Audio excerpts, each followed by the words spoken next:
Alors, cher Philippe, tu as donné la conférence de presse annuelle de la FNIM ce matin, où tu as fait un bilan de la complémentaire santé, de la généralisation de la complémentaire santé, un bilan du marché et un certain nombre de remarques sur les pistes d'évolution.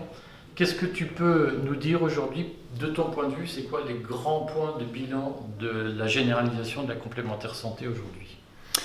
Le moins qu'on puisse dire, c'est qu'il y a quand même une forte déception, puisque par rapport aux attentes ou à ce qui avait été programmé et attendu par ces réformes, le résultat, il n'est pas au rendez-vous. Je dirais même qu'il est assez pitoyable, puisque la généralisation de la complémentaire santé n'est pas là, puisque nous sommes toujours aujourd'hui à 93% de la population couverte par une complémentaire santé.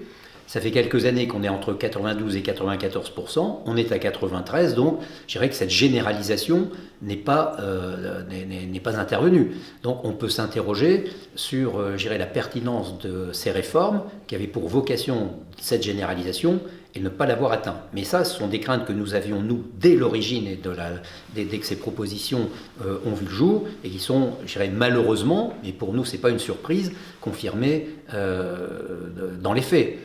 Même chose avec l'ACS, qui était destinée à faire entrer dans le dispositif 1 100 000 ou 200 000 personnes bénéficiaires potentielles dans le dispositif. Et le résultat n'est pas là non plus. Certes, il y a eu une progression du nombre d'ACS, mais loin de l'objectif projeté. Voilà. Et si on mettait ça en parallèle avec l'évolution des contrats solidaires et responsables, qui a bouleversé considérablement aussi notre manière de faire et notre lien avec l'adhérent, on se rend compte là, aujourd'hui, qu'on n'a pas généralisé la complémentaire santé et qu'on a un taux de renoncement aux soins qui progresse de façon très très significative. Donc j'ai envie de dire malheureusement échec sur toute la ligne. Alors, comment on peut expliquer cet échec? Qu'est-ce qui a posé problème dans le dispositif qui fait que finalement ça ne marche pas? Ce qui ne marche pas d'abord, c'est le fait d'avoir privé nos structures, nos mutuelles, de la liberté fondamentale qui est la leur de proposer à leurs adhérents ce qu'elles le souhaitent. On vit dans un modèle aujourd'hui qui est très régulé, très compartimenté, qui force à la démutualisation, qui met des plafonds de remboursement, qui nous contraint. Et nos adhérents prennent conscience à l'usage, eh bien oui, qu'on leur interdit d'avoir les prestations qu'ils attendent. Et à partir du moment où ils n'ont plus les prestations qu'ils attendent, on peut parler des dépassements d'honoraires, on peut parler de l'évolution en optique également, ils n'ont plus les prestations qu'ils souhaitent, dont on peut parler. Et donc, qu'est-ce qu'ils font? Ils renoncent ou s'ils en ont les moyens, ils passent au-delà de cette réglementation. Et au bout du bout, malheureusement, on en arrive à la conclusion inverse de celle qui était attendue, où on installe un peu à la fois une médecine à deux vitesses, où seuls ceux qui ont les poches suffisamment remplies pourront avoir accès aux prestations qu'ils souhaitent, puisque vous savez que si on sort des contrats soi-disant solidaires et responsables, la taxe sur ces contrats, elle est doublée, donc c'est une pénalité financière qui interdit à ceux qui n'en ont pas les moyens d'avoir accès aux soins qu'ils souhaitent. Par contre, pour ceux qui en ont les moyens, c'est évidemment plus facile. Et ça, je le dis depuis l'origine, et aujourd'hui nous y sommes confrontés. On a un taux de renoncement aux soins qui a considérablement augmenté en très peu de temps. Alors justement, est-ce que tu peux nous dire quelles sont les prestations dont le remboursement est plafonné, donc limité par les pouvoirs publics, et que les assurés attendent? Aujourd'hui, c'est évidemment sur le terrain de l'optique, de l'auditif et du dentaire et des dépassements d'honoraires que ça s'exprime, puisque c'est là, d'abord sur les trois premiers points, optique, auditif et dentaire, nous sommes les principaux financeurs, voire financeurs exclusifs quasiment en ce qui concerne l'optique, du dispositif. Donc à partir du moment où vous contraignez ces postes-là, l'adhérent, il s'en trouve pénalisé. Pour les dépassements d'honoraires, avec le fameux contrat d'accès aux soins auquel, somme toute, peu de médecins ont accepté de souscrire, nos adhérents, nos concitoyens, se trouvent confrontés à une vraie difficulté où ils ne sont pas pris en charge, ou ils ont les moyens de se faire prendre en charge. Je rappelle qu'en des temps anciens, que j'ai bien connus, nous avions dans nos mutuelles une seule cotisation, quelle que soit la tranche d'âge et la composition familiale. Or, cette hyper-réglementation et surtout cette hyper-segmentation met en place aujourd'hui, notamment pour nos anciens, pour nos aînés, une grande difficulté à financer leur complémentaire santé, puisque on en revient à ne devoir mutualiser leurs risques qu'entre eux. Et vous comprendrez que si on ne mutualise plus, c'est le système qui s'effondre.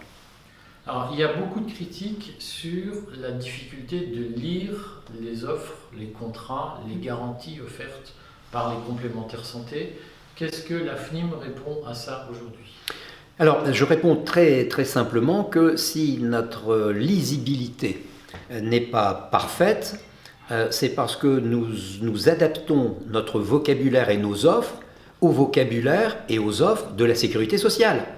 Et comme c'est un modèle complexe, cette complexité, on la retrouve chez ceux qui sont le complément de ce régime obligatoire. Néanmoins, nous faisons des efforts, et notamment avec l'UNOCAM, puisque nous avons élaboré au sein de l'UNOCAM un glossaire qui permet d'avoir un vocabulaire accessible, et nous prônons également à la FNIM la mise en place sur, je dirais, une dizaine ou une quinzaine d'actes révélateurs, une formulation non plus en pourcentage, mais en euros pour améliorer la simplicité de lecture de nos offres. Mais je rappelle simplement que dans nos mutuelles, où nous privilégions la proximité et le contact avec l'adhérent, nous avons des agences, nous avons du personnel qui reçoit constamment des adhérents ou des gens qui viennent se renseigner et à qui on exprime très clairement les choses.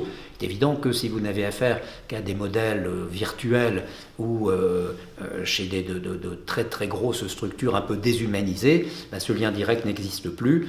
Mais nous, dans nos mutuelles de la FNIM, nous veillons à ce que cette clarté dans l'explication soit la plus parfaite possible. Alors, il y a aussi beaucoup de critiques sur le coût de gestion des complémentaires santé qui sont présentés comme très élevés par rapport à ceux de la sécurité sociale. Est-ce vrai et qu'est-ce que ça inspire à la FNIM ? Évidemment, c'est faux. Alors, les frais de gestion, tout le monde fait tous les efforts nécessaires pour les comprimer au maximum. Mais il y a le minimum incompressible.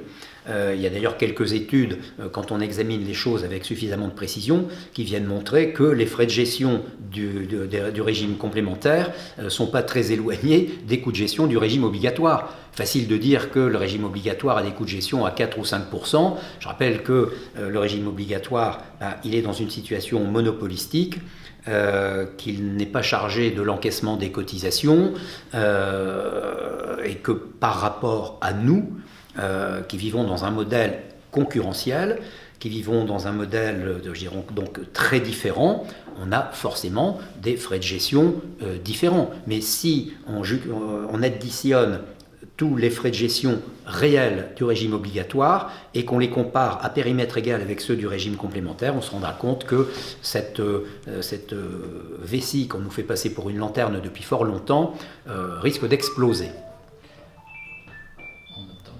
Quelle est la plus grande crainte de la FNIM, ce qu'elle ne voudrait pas avoir arrivé dans le domaine de la réglementation dans les prochains mois ?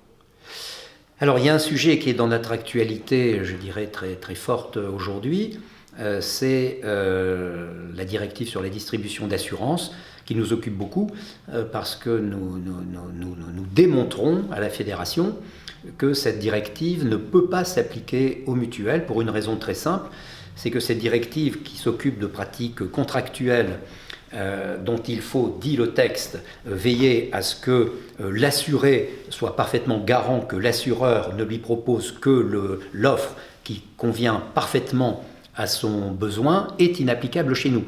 D'abord parce que nous, dans le mutuelle, nous organisons nous-mêmes et pour nous-mêmes les cotisations et les prestations que nous nous appliquons. Donc nous prodiguer à nous-mêmes des bons conseils, c'est évidemment ce que l'on fait au quotidien. Nous n'allons pas nous gruger nous-mêmes.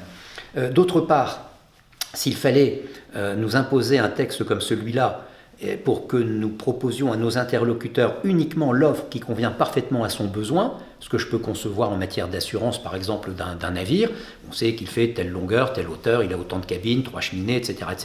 Je n'ai pas de souci avec ça. En matière de santé, pour que je propose l'offre la plus adaptée à mon interlocuteur, sans questionnaire de santé, c'est mission impossible. Or, le questionnaire de santé, il est chez nous impossible et interdit par la loi, et heureusement. Parce que si on entrait dans cette logique de questionnaire de santé pour ne proposer au très malade que ce qui convient pour le soigner, ou à celui qui est en très bonne santé que ce qui convient, somme toute, c'est-à-dire pas grand-chose, vous comprendrez qu'on nous contraindrait, nous, mutuelles, à entrer sur le chemin de la démutualisation.